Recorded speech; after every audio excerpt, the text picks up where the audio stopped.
I was on tour in the United States back in '89, and we did a show in Cincinnati. During that show, I shouted out, "It's great to be in Cincinnati." That was a lie.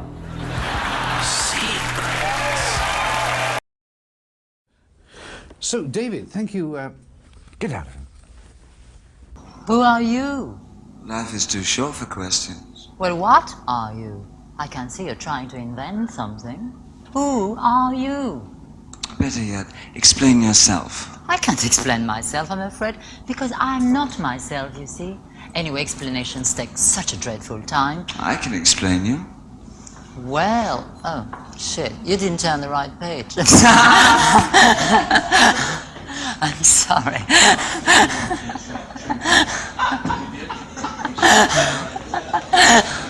Still rolling, straight away, love, straight away. A daughter, how old? She's 22? 22 months now, yeah. And she saw the moon. We've got a kind of a terrace thing, and we were out the other day, and it was still light, but you could see like that half moon thing. And she looked up and saw it. And it's the first time she's seen the moon, that it's registered. Right. Moon! Oh, that's a moon! Moon! And It's great when they're discovering things like that for the first time. It's scary when they're like 28 and they're going, moon! That's where it gets. That's when it's time. there were a lot of kids like that in the 70s. In the 70s, yeah. Everyone I know. Moon. How about you, my baby? How are you doing, gal? Big smile. Big smile for Daddy. Is that like the grossest thing when people say that? Oh, come to your daddy, baby.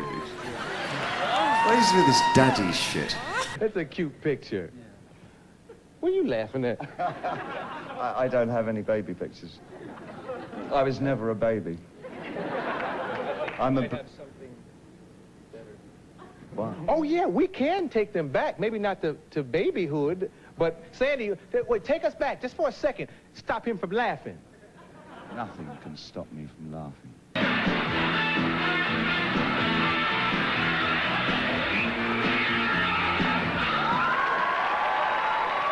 What are you showing a Madonna video for? What is that? I asked him on the show, what did David Bowie think about David Bowie? Well, all right. I find that I'm a person who can take on the guises of different people that I meet. I can switch accents in seconds of meeting somebody, and I can adopt their accent. I've always found that I collect. I'm a collector.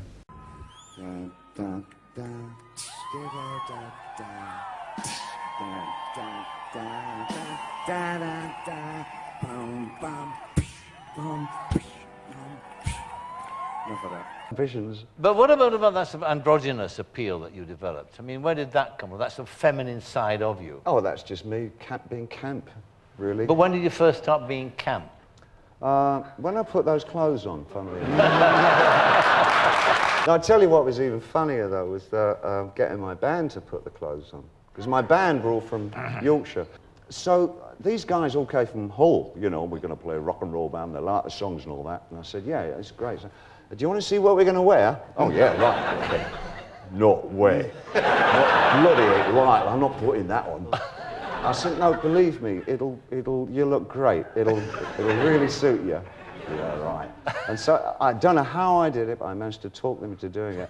And a couple of nights later, we'd done a couple of shows, and all these girls were all over them. And suddenly the dressing room procedure was really different. It's right. Who's got the blush? Hey, Trevor, have you finished with that mascara? It was a phenomenal thing. Amazing. A little bit of eyeliner. When you look back on that now, do you remember, obviously you I remember look as rarely as possible. Do you remember it fondly? I do, yes, absolutely. We had some wild times. It was a fantastic period. I don't know how many times someone has come up to me and said, hey, let's dance. I hate dancing. God, it's stupid. Bowie. I do Marcel Marceau? It was no, you studied to be a mime, I heard. I was about 7. Look, there you are. That's all you're getting out of me. Yeah. Yeah. Oh, don't push me. What? Yeah. Around 17, I realized I was a mime trapped in a man's body. So, I mean, this is really quite embarrassing to talk about, you know. Anything to do with mime in America is embarrassing to talk, because you get killed by clowns over here, don't you? Yeah. According to Bob No, but there's Goldthwait. some good mimes. You probably would have been a good mime. It was kind of a revolutionary company that I was with, and because they spoke. Well, that's not a mime. That's why they were revolutionary. No, wait, and also you studied to be a monk? Yeah, I realized one day when I was around 18 that I was a monk in a mime's body. I've got the attention of a goldfish, which is 5 seconds. I've got the attention of a goldfish, which is 5 seconds. I was going to say, I had it all planned as that. I was going to say, hello everyone, and you would say...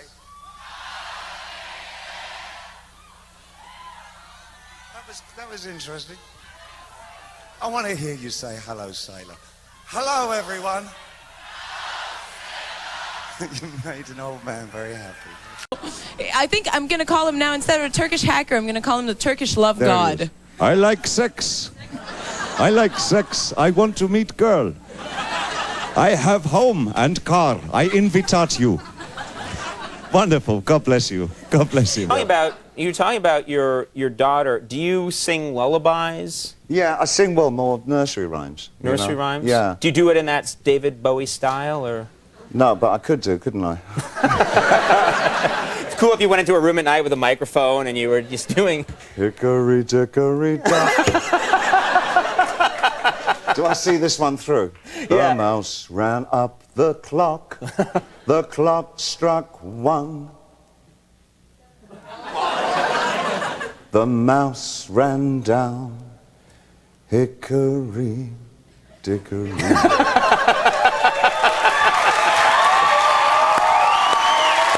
You have a question for David Bowie? What a great outfit. Hello. Thank you. I like your outfit too. I like your too. What's your question? We'd love to see you in a schoolgirl uniform. You get fan mail? Yes, a lot. What is it, scabrous or dangerous or interesting or exciting? It's very sexy. In what way?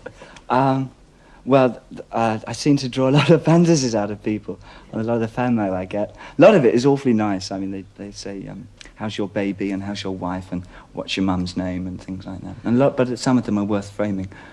Can you tell us about one or two of the framed ones? No, I couldn't really. No, they really are quite heavy. Heavy-duty letters, they are.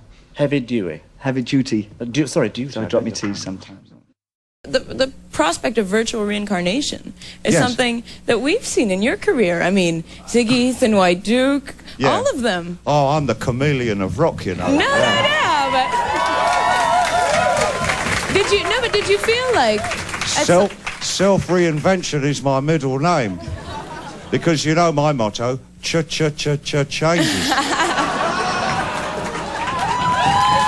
Well, the most extraordinary thing about Barry that I'll never forget is that he would talk with me.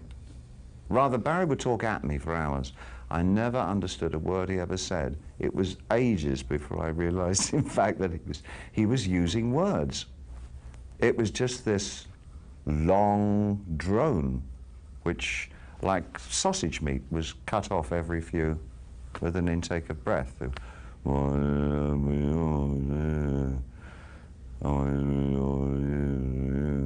I thought he was still on the curry.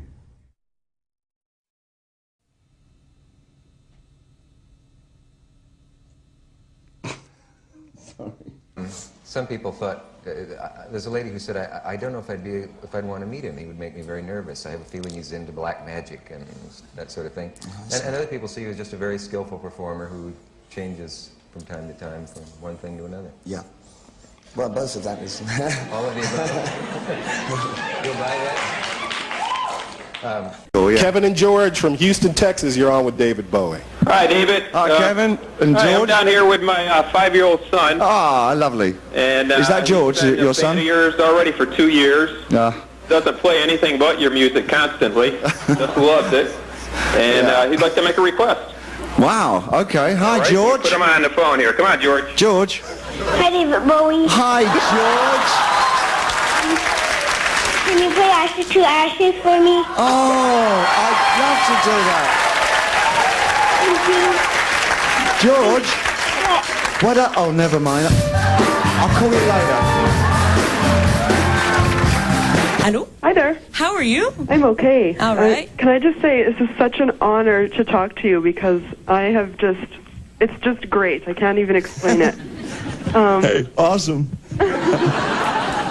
Okay, my Hello. Hi. Are you looking at the television?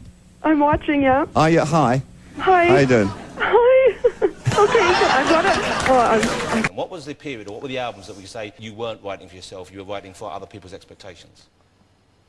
Of the 26 albums I've made, I think there were 2 when I really wasn't involved. And that was Tonight Never Let Me Down. The 2 follow-ups to Let's Dance. Which was probably that your period, biggest... yeah, it was my Phil Collins years. Yeah. I tell you, that's not... Let me just explain that a little further. I don't want to get into some deep shit here. It's okay, he hasn't got any fans left. Oh. No, I don't like getting in those places. No, I know. That's terribly unfair. No, there was a period when I was performing in front of these huge stadium crowds at that time, and I was looking, and I'm thinking, what are these people doing here? Why have they come to see me? They should be seeing Phil Collins. They were definitely Phil Collins type audiences, you know. And then that came back at me, and I thought, what am I doing here? I should be playing to people who don't look like they've come to see Phil Collins. That's what I'd been used to up until that point, you know. I've had gastroenteritis. All in the last half hour. And can't you tell the gastroenteritis is still doing the rounds? Do you know how I got that? Go on. I was in Indonesia. I was lost in the jungle. This is absolutely true. What? I believe you. Yeah. And an old man with one leg and a donkey found me and took me to a glade and pointed to a temple and a palace. And I said, I'm not Muslim. Wife is, I'm not. So we're going to the palace. You're going to let me go on with this, aren't you? I'm dead right, mate. You started it.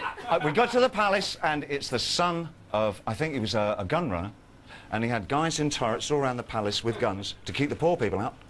He was so pleased to see me that he put a sheet up in the garden, at the bottom of the garden, pouring with rain. Yeah. Servants holding a sheet up at the far end of the garden, had a projector on the porch where we were, and we sat and watched Sahara with Brooke Shields. Then he threw a party, and he had 7 daughters and 7 sons. Yeah. I always laugh when I say that bit. And the 7 daughters, they entertained me royally with dance and no, flute playing. Flute playing and dance. And he fed me things like monkey breast and parrot beak, I think it was the course that night. And the next day, I'd redecorated the bathroom. But he sent his daughter over to me. Yeah. His favourite daughter, he sent to me. If you know what I mean. Yes. And I couldn't make it to the front door. I mean, go away! You're beautiful, but go away. This was many years ago. That has nothing... This has absolutely nothing to do with the fact that I got gastroenteritis the other day. That was just... It just reminded me, though, that I've had it twice. I've been up for 29 hours. We can tell, can't we? This is me straight, buddy. You're lucky you didn't know me 25 years ago. How are you doing? I'm great, actually. Great. Good. You used to stay up for 7 to 8 days at a time. I Is that did right? indeed, yes. Now, what's that like? I had a lot of friends. And you've got to give friends time. Was that the drugs, then? What, that attracted the friends, you mean? The reason I had friends? Probably, yeah, I imagine. They all disappeared when I stopped doing drugs, so I think you're probably right on the money there. You have a son, though, that's about my age. Good Lord, are you really? Yeah. Why haven't you got a job yet? Is that what you're like? I was thinking, what is it like for David Bowie to discipline, you know, like your son in his sort of rebel stage when he comes down, and what sort of disciplinary can you be given your past? You know, we went to, when he was around 12, where we were living, the town, Johnny Rotten came in with Pill. Pill had just been formed, you know, and my son said, oh, I really want to go and see them, Dad. Can we go and see them? I said, yeah, sure, I'll take you down. He said, oh, fantastic. So the night rolls around. And he says, OK, I'm just going to get ready. And he goes upstairs, and he comes back down, and he's got, like, green and red hair and everything. And I'm saying, I'm just about to say, if you think I'm going out with you... And he's like, yeah. Yeah, Dad, what? What are you going to say? Yeah, what are you going to do? Start whipping out the photo album of you. Yeah, it's a bit like that. So we actually went, we had a good night. Right. Is it Bowie or Bowie? Yeah. You don't mind either? It's, it seems to be anything that goes, really. And you're not fussed I've given about up, that? no, I've given up caring. Oh, you're a very chilled man, you know. Well, I called it Bowie for years, but then when I eventually got to Scotland, they call it Bowie. Yeah. Up there. And in America, it's, well, I don't know, it's Evans. Look, a wax museum. How'd having a bleeding wax museum out in the middle of the desert? Think it'd melt, wouldn't you? Who are the best kissers, men or women? Why ask me? All generations do. That's what they want to do. That's how it works, you know. You old people have to be killed by the young. That's how it works. I've been reading a lot. The Greeks were the same. You know, it's not like now. It's like it's always been the same thing. Yeah, but yeah, well, you've but I'm not going to let them do it to me. See? Yeah, you've been able to maintain it.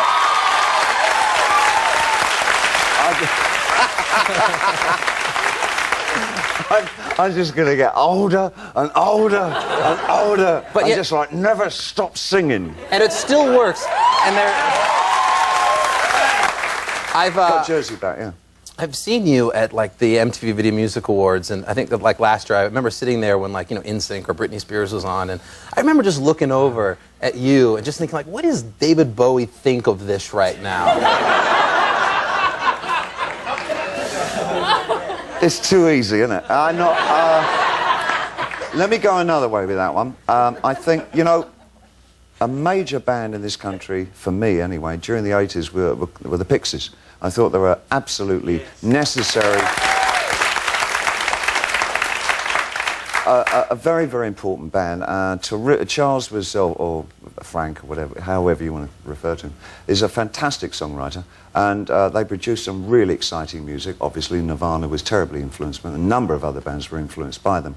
But they were never played on American radio, they never sold any albums, and they broke up.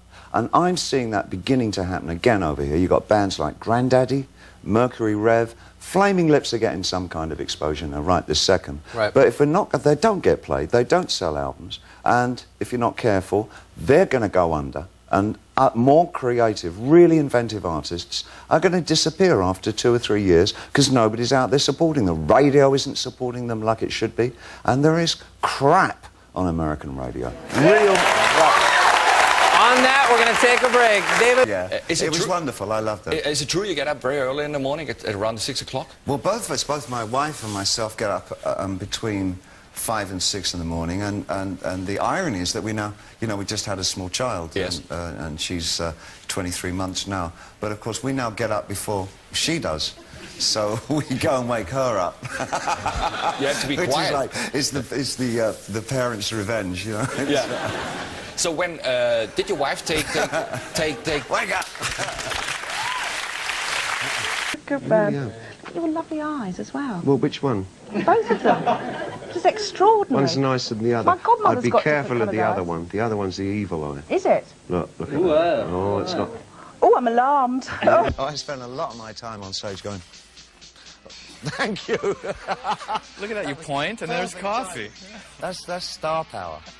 That's because I'm a rock god. Hi, this is David Bowie. Oh, what a full head of hair.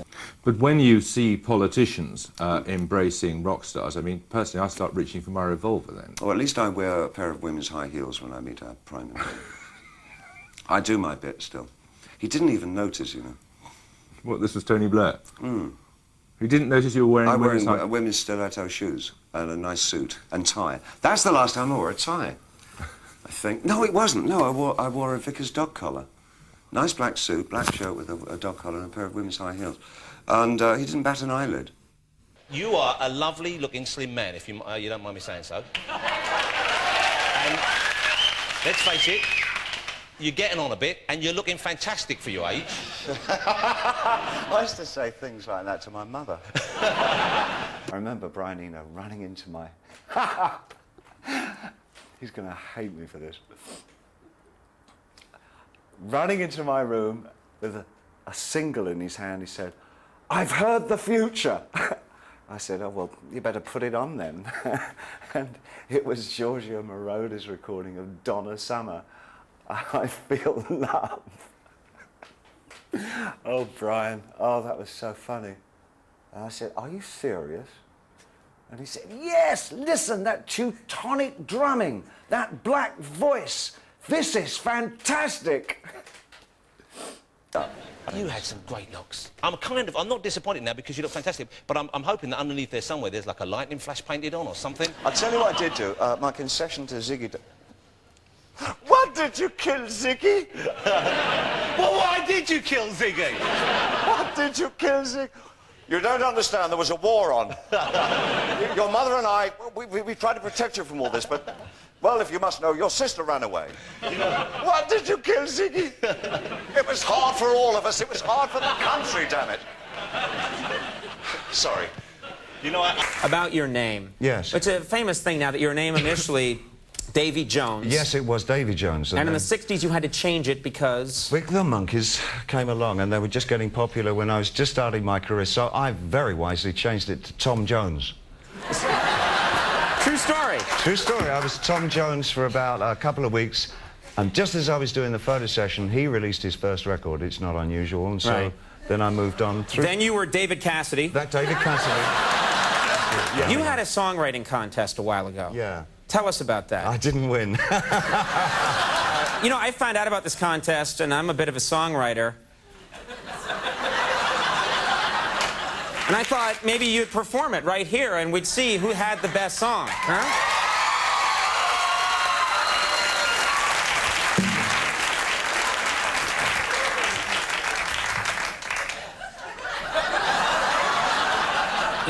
You don't mind, do you? Okay, here we go. It's in G. You like G, huh? I love G. Okay. I live for G. Here we go. I'll get you in the mood.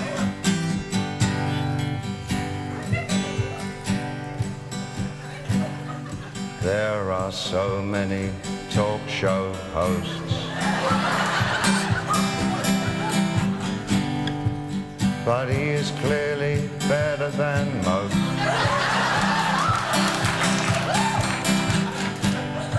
He's a handsome man, but I'm not lying. It should be and. And I'm not lying. His wonderful name is Conan O'Brien. Hold on. Get to the good part here. Here's the good part. Ground control. How about, huh? You've bust your G-string.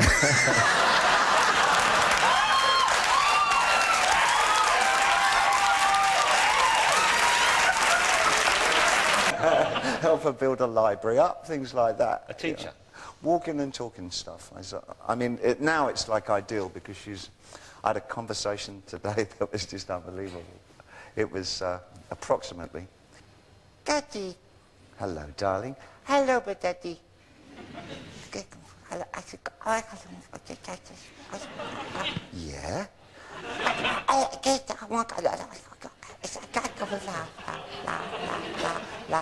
Then she got stuck on la, la, la. David, you know what? There's a character on Big Brother who talks just like that. This girl called Jade who sounds just like that. Wait! I've got a much better plan. I don't know how many takes we did, but it was lots and lots. Wait! I have a much better plan. Bowie, secret. sometimes when I'm at a McDonald's, I wait until nobody's looking, and then I stick my hand inside the straw dispenser and touch all the straws. Secret. Fat old Ziggy. I like that. I want that one. Is it true that you used to save your urine because you thought Jimi Hendrix would use it in a potion? Jimi Hendrix? No, I wrote about that in a book that I was writing called The Thin White Duke, and he kept it in a refrigerator. You did? No, The Thin White Duke did. Oh, right, I see. Which it wasn't me, you see. Oh, yes, okay, David. But, oh, yes, it was. You'd think that being a famous rock star, married to a supermodel, would be one of the greatest things in the world. It is. Secrets. I used to feel so uninspired, and when I knew I had to face another day, Lord, it made me feel so tired. Do you indulge in any form of worship? Life. I love life very much indeed.